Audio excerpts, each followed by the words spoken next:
Բարև ձեզ հարգելի հեռուստադիտողներ, Եվրոմեդիայի տաղավարում այսօր զրուցելու ենք հոգեբան, ընդդիմադիր Հայաստան դաշինքի անդամ Միհերդադ Մադացյանի հետ։ Շնորհակալ եմ հրավերը ընդունելու համար։ Շնորհակալ եմ, որ հիշել եք ինձ։ Պարոն Մադացյան, եւ միանգամից հարցը սկսենք այսպես. ընտրություններին 3 ամիս մնաց, մեր հասարակությունը այսպես հոգեպես, քաղաքական առումով պատրաստ է ընտրություններին, թե ոչ։ Կարծում եմ այո, Ինչ տրամադրվածությամբ է գնում ընտրական փուլ։ Այնպես նկատվում է սեղմված զսպանակի մի հատ հետաքրքիր էֆեկտ, որը ասենց ինչ որ թվացial հանդարտության տպավորություն է թողում, բայց բնավ այդպես չի եւ հետաքրքիր տրամադրություն է ասենց զգացվում օդում այդ հունիսի 7-ի օդի սպասումը, այսպես ասեմ։ Ու կարծում եմ, որ բավականին լարված է այդ առումով վիճակը, ճիշտ է, առերևույթ մենք չենք տեսնում որևէ գործունեություններ, այսպես ժողովրդական եւ այլ, որը կարծում եմ սա էլ կերևա շուտով, բայց հիմնականում այս սեղմված զսպանակի էֆեկտը ես նկատում եմ։ Պարոն Մադացյան, ընդդիմադիրներին կհաջողվի հասարակության այն սեգմենտին, որ ոչ ասում է իշխանությանն եմ ու ոչ է այսպես ընդդիմադիրների շրջանում է, թեկնածու տեսնում ու այդ պատճառով ընտրությունների չի գնում։ Այդ ընտրազանգվածին, որը մեծ տոկոս է կազմում, կհաջողվի բերի ընտրատեղամասը։ Գիտեք, ես այս ընտրությունները մի փոքր օրինաչափ չեմ համարելու եւ համոզված եմ, որ ընտրություններից հետո մենք աննախադեպ թվեր ենք տեսնելու եւ հաջողությունների առումով եւ մնացած բոլոր առումներով։ Սա իմ կարծիքն է, որ ես կիսում եմ։ Ամերիկյան այդ ընկերության տվյալները հավանաբար տեսել եք։ Չեմ, առաջատար է շարունակում մնալ։ Ես չեմ կիսում այդ տվյալները, որտեվ ես չգիտեմ այդ ընկերության արած հարցումը ինչքանով է հավաստի ու միայն այն, որ ամերիկյան դա դեռ չի նշանակում, որ ես պիտի վստահեմ դրան, որովհետև ես ուրիշ վիճ հարցումների պատասխաններ եմ տեսել, որոնք բոլորովին ուրիշ թվեր են եղել ցույց տվել։ Նույնիսկ եթե դա ճիշտ է, ապա ակնհայտորեն մենք կարող ենք ասել, որ այսօրվա իշխանությունները շանսեր չունեն այլևս իշխանության գալու, այսինքն մեծամասնությունը։ Դուք տեսել եք նրանք, որ արդեն ինչքան ժամանակ է քարոզարշավ են սկսել գնում են մարզից մարզ, այնտեղ հասարակությունը իրենց ոնց է դիմավորում, ինչ խոսքերով է քաջալերում։ Գիտեք, ես նման թատերական բեմականացումներ դեռ տեսել եմ սովետական շրջանից, խորհրդային շրջանում էլ էին անում։ Վսկապներով մարդիկ էին գալի, աղոհացով դիմավորում էին երեխաները Լենին պապի մասին էլ, Այդ ամենը հնարավոր է այսքան բեմադրել։ Ես տեսել եմ դա։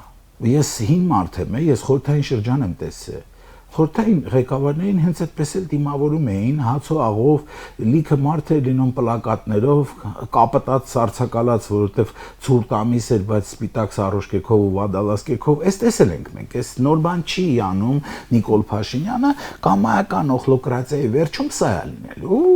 Օքեյ, մենք սա տեսել ենք, թե ոչ մի դեմոկրատիայի նշույլ անգամ չկա։ Բայց միևնույն ժամանակ լինում են կիքսեր, ինչ որ խանութներ, որտեղից դուրս են վռնդում իրան։ Ինչ որ մարդիկ, որոնք որ հարցեր են տալիս տրամաբանական, այդպիսի բաց թողումներ էլ Դե չեն կարող բոլորը սիրել։ Չէ, այստեղ չի որ բոլորը սիրում են, ավելին կասեմ, ես համոզված չեմ, Իրենք են էլի այդպես ասում են բոլորը չեն կարող մեզ սիրել։ Ամեն դեպքում ես տեսնում եմ, որ այդպիսի կիքսեր տեղի է ունենում։ Այնպես որ եկեք այդ շոուին եւ երկրորդը ուժը, որը որ հաղթած է, մի բան էլ շուտ չի գնում նախընտրական արշավների։ Եկեք այսպես հարցադրումը դնենք։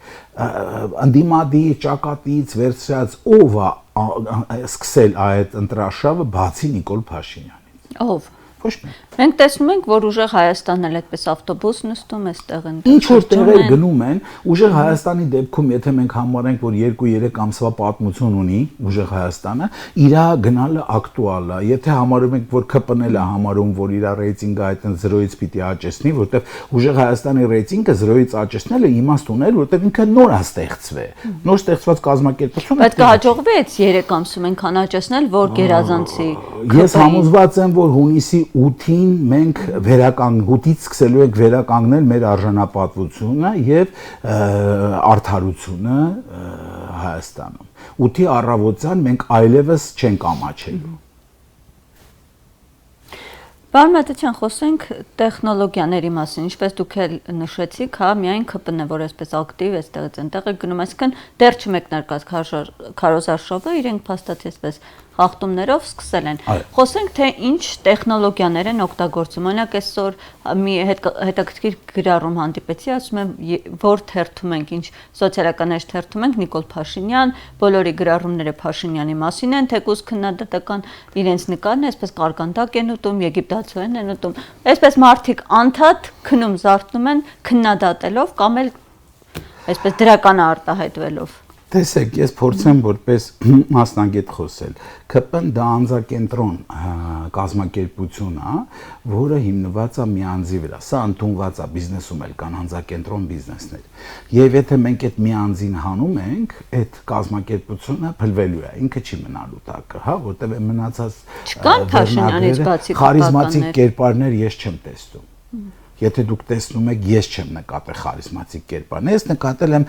բերաններ, որոնք խոսում են Փաշինյանի մտքերով։ Բայց ես չեմ տեսել այնտեղ խարիզմատիկ կերպարներ, այլախոհություն եւ այլ իրավիճակներ։ Հեսա թողեցինք։ Այն ինչ որ անում է այսօրվա դրությամբ Փաշինյանը, թեկուզ եւ խախտումներ անելով, սա ուղղակի կախված է գովազդի եւ մնացած բոլոր բաների հետ, որը վճարվում է, ես չգիտեմ, միգուցե եւ պետական բյուջեից չեմ իմանում, այդ արդեն թող համապատասխան մարմինները կամ լրագրողները փորձեն այդ հարցերը տալ, թե ում հաշվին է այդ գովազդները արվում, որը լցնում է ամբողջը, բայց այդտեղ մի հետաքրքիր խնդիր կա։ Փաշինյանի ողջ նախընտրական պայքարը հոգեբանորեն հիմնված է նրա վրա, որ Հայաստանի Հանրապետությունում ապրում են գերադասության մարդիկ, ովքեր Մասլոուի բուրգով գտնվում են ամենացածր շեմի վրա։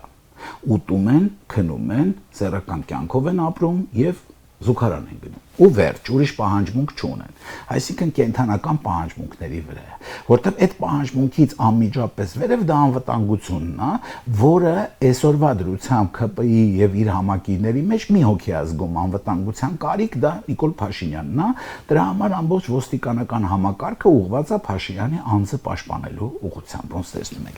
Մնացածի համար սա էլ կարևոր չի։ Ես այդպես չեմ կարծում։ Ես հայ ազգի մասին շատ ավելի բարձր կարծիք ունեմ եւ ես կարծում եմ, որ մենք ունենք բավականին ինտելեկտուալ ազգ, ում կարիքները ավելի մեծ են, այդ ազգը սիրել գիտի, ել չեմ ասում անվտանգություն, հա, որտեղ այն առաջի լեվելում սիրել մասին էլ խոսք չի կարա լինի, էլ այդտեղ բացառապես է դա։ Դրա համար էլ ես համոզված եմ, որ մենք ֆիասկո ունենալու ենք այստեղ։ Ինչ որ էլեմենտ ֆիասկո նկատի ունեք ընտրությունների։ Ինքը ունենալու է ֆիասկո, այսինքն ես համոզված եմ, որ Փաշինյանի կառավարության վերջն է հիմա։ Այս օխլոկրատիան պիտի ինչ որտեղ վերջանա։ Պիտի գա ինտելեկտի դարաշրջան հայերի համար, արժանապատվության դարաշրջան հայերի համար, արժանապատիվ բանակցությունների եւ մնացած բոլոր բաների դարաշրջան։ Հիմա օրինակ այսպես տարբեր ուժեր արդեն հայտ ներկայացրել են, հաստատել են իրենց մասնակցությունը։ Այնպեսի տեխնացու տեսնում եք, որ կարող է դիտարկվել, այսպես ասած, կոնսենսուսային, հա, բոլորի համար ու այն մասանով, որ ասում է ոչ իշխանություն, ոչ ընդդիմություն, ասի սա իմ տեխնացու։ Ես չեմ կարողանա իրանց տեղը որոշակի կարծիք արտահայտել, որտեղ ես ունեմ իմ կարծիքը եւ ես համոզված եմ, որ այսօրվա իրավիճակում որպես կրիզիս մենեջեր, որպես հայրենասեր, որպես արդեն մի անգամ ապացուցած մարդ, հանրապետության երկրորդ նախագահը իմ համար լավագույն բայց նաեւ գիտենք հանրության մեծ մասի մոտ այսպես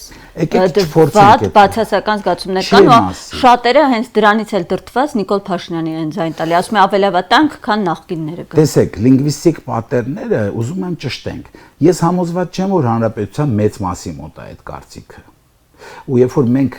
ամբիոնից նման կարծիք ենք արտահայտում, մենք ավտոմատաբար ինչ որ տրյուիզմ ենք բրդում, որը որ այդքան էլ լավ չի ու ճիշտ չի։ Համոզված չեմ դա։ Եթե նախկինում նման ալտերնատիվ կար, որ կամ Քոչարյանը կամ Նիկոլ Փաշինյանը, ապա այսօր ալտերնատիվները կարծես թե շատ են։ Այսօր կա նաև Սամվել Կարապետյան, այսօր կա դաշտում նաև Նոյան Տապանը, հա, այդպես չէ, կարծես թե բնութագրեցին իրանք իրենց, չէ, այդ դաշինքը, որ հլը ձևավորման փուլում է։ Այսօր դեռևս երևում է տարբեր ուժեր է երևում, որոնք ընդդիմադիր տարբեր մոտեցումներ ունեն։ Ու եթե համարվում է, որ սահմանադրական ընդդիմությունը, այսինքն Ռոբերտ Քոչարյանը ինչ որ մեկին դուրը չի գալի, ասենք, որտեղ ճիշտ ասած ես սա էլ լավ չեմ հասկանում, դուր գալ չգալով ընտրություն կատարել է, էլի, որտեղ սա ընտանիք չեն կազմում, էլի, ոչ մեկը չի պատրաստվում, որ Ռոբերտ Քոչարյանը հետ ամուսնանա, ինձ թվում է, էլի, այդ խնդիրը այն է, որ այդ մարդը ղեկավարի երկիրը։ Դուք օրինակ Ալեն Սիմոնյանն ես վերջերս ասում, երբ որ Ռոբերտ Քոչարյանը այսպես հայտարարություններ էր անում, ինքը ասեց Ռոբերտ Քոչարյանը արձագանքելով, ասում է թող գնա իր ֆրակցիան ղեկավարի։ Գիտեք, պատասխանուն եք այս հայտարարությանը։ Նման բառակապակցություն Ալեն Սիմոնյան, ես չեմ իմացել ու ստիպված եմ այսօր իմանալ, որովհետև այս թյուրիմացության մեջ ինքը որոշիչ դեր ունի ու համոզված եմ 2 տարի հետո էլի չեմ հիշելու իրեն։ Այնպես որ ինչա ասել Ալեն Սիմոնյանը, սա իմ համար զրոյական Դե երկրորդ պաշտոնը երկրորդ մարդն է։ Կանխատեսումներ էր անում, ասում էր մեզ մրցակից ուժեղ Հայաստանն է ու Ծառուկյանին ասում էր Հայաստան դաշինքին չենք էլ տեսնում։ Իրանք ոնց ուզում են թող համարեն։ Գիտեք, նապաստակին էլ է երբեմն թվում, որ անտառի արքան ինքն է։ Բայց դա չի խանգարում, որ իրան ուտեն։ Խնդիրը հետևյալն է, ես եկեք սենց անենք, ամեն մարդ ունի իր աշխարհի մոդելը, Ալեն Սիմոնյանը ունի իր աշխարհի մոդելը, որը ըստիս խեղված է, սուր խեղված է։ Ու եթե այսօր ինքը adekvat չի կարողանում հասկանալ, որ իրանք ապրում են իրենց իշխանության վերջին ամիսները, վերջին 2-3 ամիսը, ապա ես կարծում եմ իրանք adekvatության մեջ չեն։ Պարոն Մադասյան, իսկ չեք կարծում, որ հենց այդ ժամանակ նշելն էլ սա այսպես հանրության մոտ բացասական, այսինքն սպասումներ ձևավորելը։ Շատ ենք լսել, ասում են ԿՊ-ին մնաց 1 ամիս, 2 ամիս, հիմա էլ դուք եք էլի ժամանակ նշում։ Հանրության այսպես սպասումներն են ձևավորում ու Ես չեմ ասում, սա ես համոզված եմ դուք տաքսի նստում եք։ Սա ասում են տաքսու վարորդները։ Ես դեռ չեմ հանդիպել մի վարորդի, իսկ սա իմ համար ցուցանիշ է, ով այս իշխանություններին դեմ չխոսի, մեղմ ասած դեմ չխոսի, կամ ասենք ավելի կոպիտ չա։ Հույսներս դնենք տաքսու վարորդների վրա։ Հույսներս դա չի, սա ժողովրդի ձայնն է, որտեվ եթե ես եմ ասում, ես կարող եմ միամտաբար սխալվել։ Երբ որ Ալեն Սիմոնյանն է ասում, ինքը կարա մեծամոլական զառանցանք ունենա։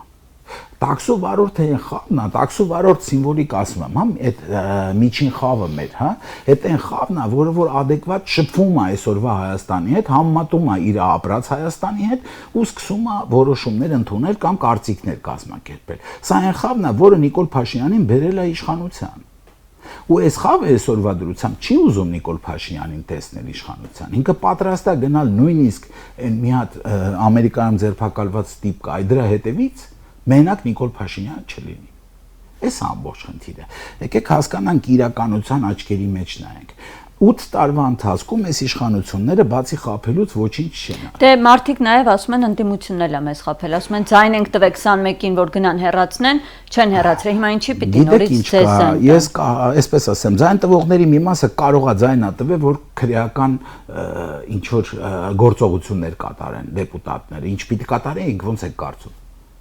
Ասենք թե ձայն տվողների մեջ անպայման կլինեն մարդիկ, ովքեր ակնկալել են, որ Հայաստան դաշինքի դեպուտատները պիտի գրպանները ավտոմատ դնեն, գնան ազգային ժողով ու սաղին գյուլեն։ Օրինակ եմ ասում։ Ասենք կարող է դա եղած լինի, ուրեմն մենք պիտի բավարարենք այդ սպասումը, ոնց եք դուք կարծում։ Դες եկեք հասկանանք հետևյալը, ընդդիմությունը իմիջայելոց հանձինս Հայաստան դաշինքի, որտեղ մեծ ինստիտուցիոնալ ընդդիմությունը Հայաստան դաշինքն է եղել ազգային ժողովում։ Վերջի տարիների ընթացքում 21 թվի հողը նախապատրաստ է նրա, որ այսօր բազմաշերտ ընդդիմություն ձևավորվի, բազմապիսի ու բազմաշերտ։ Այնց դրա համար հողը նախապատրաստ է։ Հետ դեպքում եկեք հասկանանք ուր էին այս ժողովուրդը 20 թվին, 21 թվին, որտեղ շատ ավելի բողոքելու էմոցիոնալ ֆոն կար, 20 թվի պատերազմը նոր ավարտվել էր եւ այլ եւ այլ։ Հասկացաք, չէ՞, ասածից իմաստը։ Դες մենք հող նախապատրաստեց այս ընդդիմությունը, որ ձևավորվեն նաև այլ ընտրանքներ։ Այո, եւ ուրախ ենք, որ ձևավորվել են այդ այլ ընտրանքները։ 1, երկրորդը, գիտեք ոնց է, պարտավորություններ ունենում է իշխանությունը։ Ընդդիմությունը դուրս է գալի պայքարի հնարավորինս իր խրամատը պահելու։ Բայց պարտավորություն ունի իշխանությունը, ով որ նախընտրական թեզով գալիս է իշխանության, եւ պիտի այդ թեզը որոշակիորեն իրացնի։ Եվ եկեք հասկանանք 18 թվից այս կողմ երկու ընտրություն այս իշխանությունը անցել է ու այդ երկու ընտրության որևէ մի թեզ չի իրացվել։ Այսինքն այս իշխանությունը տապալվել է։ Եվ այսօր մենք ունենք տարածաշրջանում պայթյունավտանգ վիճակ, որտեղ Իրանը Ադրբեջանի հետ բավականին լարված հարաբերություններ է ձևավորում, իսկ մենք ասում ենք տարածաշրջանում ասում ենք վատ է, որ մենք այդ պայթյուններ են տարածաշրջանում, բայց մենք զերծ ենք այս ամեն ինչից։ Ամեն ինչ վերջացել է, մենք զերծ ենք մնացել։ Դեռ չի սկսել։ Դեռ նոր է սկսում։ Եկեք մինչև ջուրը չենք անցել, հոп չասենք։ Այս իշխանությունը միշտ մինչև ջուրը անցնելը հոպ է ասել, հետո էլ դարել է սեպուհ մեկ մեքենաներ։ Էդ էլ են բացում, չէ՞։ Տեսել եք մի հատ է գոնե։ Մի հատ նմուշի համար տեսել եք, բայց վարչապետը բացել է, չէ՞, այդ գործարանը։ Խոսքը սրա մասին է։ Հիմա էլ ասում են խաղաղ։ Վաղը որ չեղավ խաղաղ, ինչ են անելու։ Ասելու են, վայ չստացվեց։ Քանի մարդու կյանքի գնով են ասելու։ Նույնքան անպատասխանատու Արցախը Հայաստան էր ու վերջ։ Հիշում եք սա։ Նույնքան անպատասխանատու հայտարարություններ 1 միլիոնա տարվել է, հիմա էլ ասում են վատա որ խաղաղ, դեռևս Ադրբեջանն էլ է խաղաղ, դեռևս բոլորն են խաղաղ այս ռեգիոնում, դեռևս չի հասել դրան, Նախճեվանում ամենակեղծ խնդիրն էր, իսկ մենք Նախճեվանի համար ինչ-որ բաներ ենք լուծում, ամերիկացիքին էլ ուզում ենք բերենք Իրանի սահմանին կանգնացնենք, սա ադեկվատ է թե չէ, ուրիշ ազգի, ուղակի մտածող, շախմատիստի համար, ես չգիտեմ ինչ-որ մեկի համար, սա ադեկվատ է Ֆրանսիացու համար սա ադեկվատ է, ոչ իհարկե։ Պարոն Մատեցյան, դուք լսել եք երրորդ նախագահի այսպես հայտարարությունը ընտրությունների վերաբերյալ, թե ինչպես է հանրապետական կուսակցությունը, պատկերացնում այսպես զուգակցում ընտրություններից առաջ էլի իմպիչմենթի օրակարգին վերադառնալ ու փողոցը նախապատրաստել ընտրությունների։ Նախ ինչ օրինակ ընկալեցիք, որն էր տողատակերը այս հայտարարությունը։ Գիտեք, սենց ասեմ, եկեք ես չանդրադառնամ երրորդ նախագահի մտքերին ու խոսքերին, ինչ վերաբերում է փողոցին, այո, ես կարծում եմ, սա իմ կարծիքն է, որ ընտրություններից առաջ անպայման ժողովրդական ընդվզումներ անհրաժեշտ են ու պիտի լինեն, այլապես փողոցը պիտի պահի ընտրությունների մեջքը, այսպես ասեմ։ Միանշանակ, սա իմ համար ընդունելի է։ Impeachment բառը երբեք չեմ հասկացել, ես չեմ հասկացել, նվաստս սահմանադրական այսպես հասկանալ, որովհետև տարբերակ է իշխանության ես սովոր եմ տրամաբանության, անտրամաբանական ոչ մի արարքի սովոր չեմ, եւ այսօրվա դրությամբ անցել է բավական ժամանակ այն խոստումները, որը ասվել են impeachment-ի հեղինակների կողմից, որ հեսա падգամավորներ շուտ կգան։ Դա ասում են, մենք ասում են, որ մյուս նույն Հայաստան խմբակցությունը ասում են իրենք ռեսուրսներ ավելի շատ են, քանի որ ավելի շատ մանդատ ունեն։ Ասում են ձեր աջակցությունն է պետք։ Ներողություն, Հայաստան խմբակցությունը impeachment-ի ինիցիատոր չի։ Ով որ բայց աջակցություն պետք է, չէ՞, եթե ասում եք մեր նպատակն է Փաշինյանին ստորագրությունը տված չի։ Էլ ինչ աջակցություն։ Դեր ենք ասում են փողոցային այդպես ռեսուրսները։ Գիտեք ոնց է, այդ ոնց որ ես ուզում եմ հարսանիք անեմ, բայց ես ուզում եմ սեղանն էլ դուք գցեք, հարսին ու փեսին էլ ձեր տնից բերեք ու նվերտական։ Պարոն Մատեցյան, մի բան ընդունենք, որ այս պահին ԿՊ-ի հենց ներսում այսպես բավական լարված վիճակ է, այսպես տեսնում ենք թեկնածություններն են չեղարկում, կեսին չեն ընդգրկում, այսինքն կարելի է հենց նրանց դիտարկել։ Չեմ ընդունում ես այդպես չեմ կարծում, որովհետև լարված վիճակ է իհարկե, որովհետև բավականին լարված քաղաքական վիճակ է այսօր ու ԿՊ-ն շատ լավ տեսնում է, որ օրհասական ատանը։ Ինքը այսօրվա դրությամբ իր վերջի շանսը առիթից օգտվել, այս ԿՊ-ականներին ով որ ինիցիատիվան, երբ որ ես ձեզ հրավեր եմ անում, ես եմ պատասխանատու այդ հրավերի համար։ Հասկանում եք, ես զարմանում եմ, փոխվել է ինչ որ բան էս աշխարհում, ես միգուցե չգիտեմ։ Ես եմ չէ հրավերը կազմակերպել, սեղանը ես պիտի գցեմ։ Ժողովուրդ, մարդիկ որ դուրս են գալի ասում են impeachment, այդ մարդիկ պիտի իմանան ոնց է քայլերի հաջորդականությունը լինելու, աջակցությունը եւ անմիջական պատասխանատվություն վերցնելը, սրանք շատ տարբեր բաներ են։ Ես կարող եմ աջակցել ձեր միջոցառմանը, բայց անմիջական պատասխանատվություն վերցնելուց ես կասեի, էլ ոնց եք դուք ասում։ Հիմա սա իմ մոտեցումն է, անկեղծ ասեմ իմանաք։ Ու ես ասեմ, որպես ոչ սենց ասեմ անգրագետ մարդ կամ հիմար մարդ, ես հավանականությունը impeachment-ի 0-ից բարձր չեմ գնահատում։ Ինչու՞։ Այդքան դժվար կլինի ԿՊ-ին համոզելը։ Ես ուզում եմ հիշեք մի բան, որ աշխարհի ամենասարսափելի կենդանին դա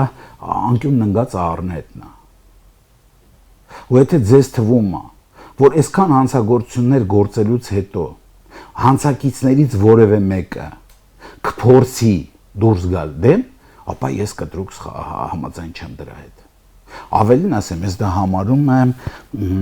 ընդդիմության համար մահախոսական։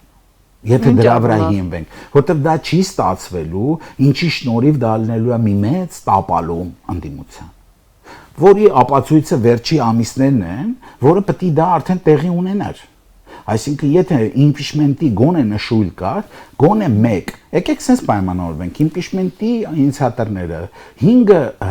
դեպուտատ թող բերեն այս կողմ, մնացածը մենք հանդուցենք։ 5-ը, ավել չէ։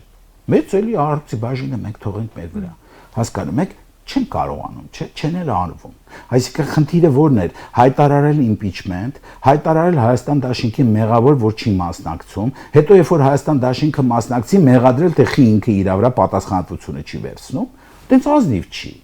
Ազնիվ է տենց։ Դե քաղաքականությունը